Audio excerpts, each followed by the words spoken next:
सनाम को जोहार education of Santali YouTube channel रे आपे को सागुन दाराम तो नौका आदि अटैक टोने हिसाब ते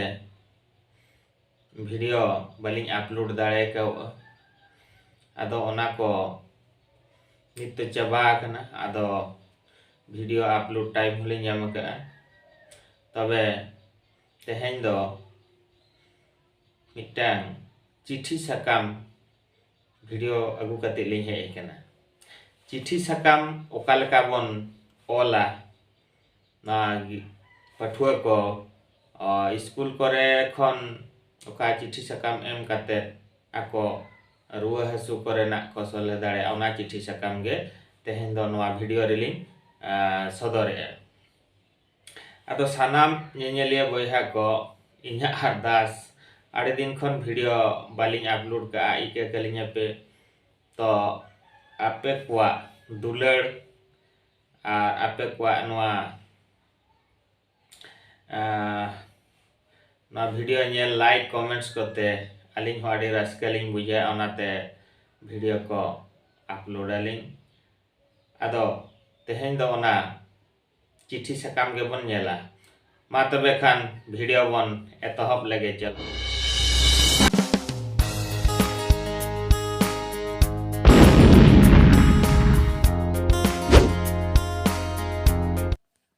नवा वीडियो दो चिठी साकाम ओकालका बन ओला संताली ते ओनागे नोंडेलिंग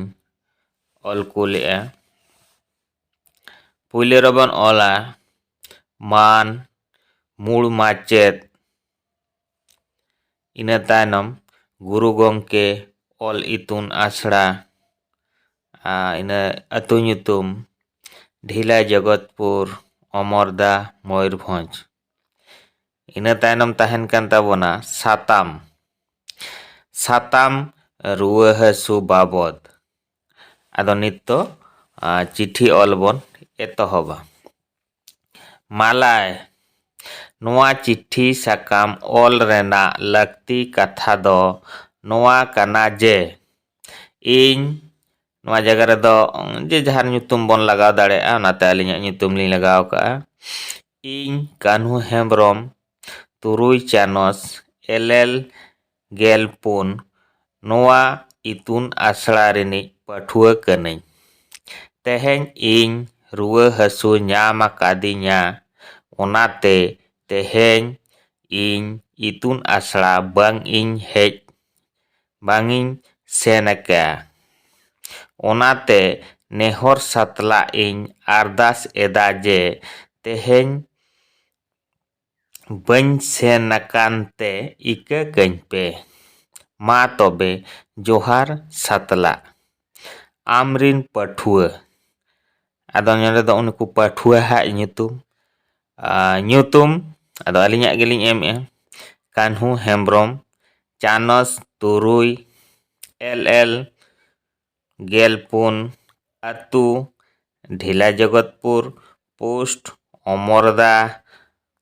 हनत मयूरभंज आदो नोका नोआ स्कूल रे ओका छुट्टी को बन हतावा